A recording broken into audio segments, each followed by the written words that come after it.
नमस्कार साथियों, स्वागत है आपका मेरे YouTube channel Datta reading point में। आज आप डिस्कस करेंगे यूपी पीजीटी हिंदी की कट ऑफ के बारे में। जैसा कि आप जानते हैं कि आज हिंदी का एग्ज़ाम हो चुका है।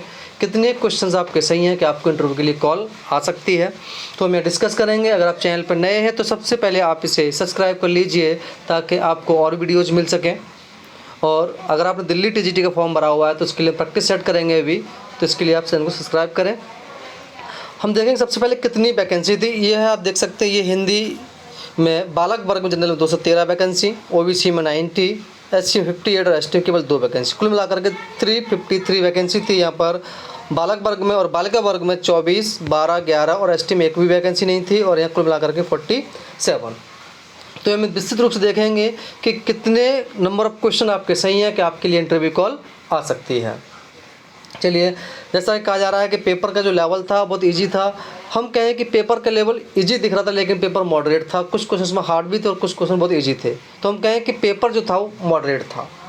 कितने क्वेश्चंस आपके सही होंगे कि आपके लिए इंटरव्यू कॉल आ सकते, चलिए देखते हैं। सबसे पहले हम बात करेंगे यहाँ पर जनरल कैटेगरी की। अगर आपके क्वेश्चन जनरल में अगर 105 से लेकर के 107 के बीच में अगर हो रहे हैं तो आप अपने आप को यहाँ बिल्कुल सेफ समझ सकते हैं, आपके लिए इंटरव्यू कॉल आ सकती है। जैसा लोग कह रहे हैं कि नहीं 115 प्लस जाएगी, 115 प्लस कभी नहीं जा सकती है। आप अगर चाहें तो प्लस 5 ऐड कर सकते हैं, 110 मान सकते हैं, लेकिन 110 या 112 से ऊपर नहीं आएगी। तो अगर आप जनरल कैंडिडेट हैं तो आप 105 से लेकर के 107 के बीच में आप अपने आप को सेफ समझ सकते हैं। वहीं ओबीसी कैटेगरी के लिए 102 से लेकर के 105 अगर आपके नंबर ऑफ क्वेश्चन सही हैं तो आप भी अपने आप को बिल्कुल सेफ समझ सकते हैं, आपके लिए इंटरव्यू कॉल आएगी। 1-2 नंबर आगे पीछे हो सकता है, लेकिन कुछ लोगों का मानना है कि नहीं 115 प्लस जा रही है, 120 प्लस जा रही है, बिल्कुल नहीं आ रही है। अगर आप पेपर को देखेंगे तो उसमें बहुत सारे क्वेश्चन ऐसे थे जो ईजी थे लेकिन बहुत टफ भी थे, तो पेपर एकदम मॉडरेट बन जाता है। तो अगर आपके 102 से लेकर 105 के बीच में सही हैं तो आप अपने आप को यहाँ सेफ समझ सकते हैं। वहीं एससी कैटेगरी के लिए 90 से लेकर के 95 के बीच में आप यहाँ मान सकते हैं। अगर आप एससी कैटेगरी में हैं और 90 से लेकर 95 क्वेश्चन अगर आपके सही हैं तो आपके लिए भी इंटरव्यू कॉल जरूर आएगी।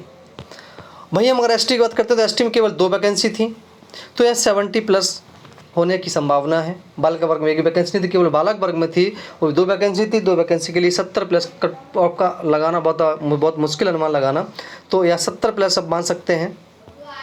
वहीं यहाँ फीमेल के लिए हम अगर बात करें तो फीमेल कट ऑफ की जो बात करते हैं तो वो जो कट ऑफ रह सकती है तो वो 95 से लेकर के यानी कि 102 के बीच में फीमेल की कट ऑफ यहाँ रह सकती है। किसकी? फीमेल की।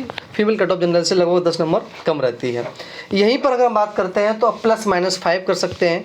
अगर आगे पीछे होता है तो +5 या -5 ये हो सकता है, इससे ज़्यादा कट ऑफ रहने वाले की संभावना नहीं है। अगर आपके क्वेश्चन अगर इस कैटेगरी के बीच में आ रहे हैं तो आप अपने आप को बिल्कुल सेफ समझ सकते हैं, कोई समस्या किसी तरह की नहीं है।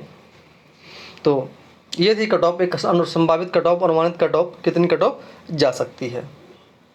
अगर आपने दिल्ली टीजीटी का फॉर्म भरा हुआ है तो चैनल जरूर सब्सक्राइब करें, क्योंकि हम कल के बाद हम इसकी प्रैक्टिस सेट कम से कम 10 से 15 प्रैक्टिस सेट कर लेंगे कि किस टाइप के पेपर दिल्ली टीजीटी में आता है। धन्यवाद।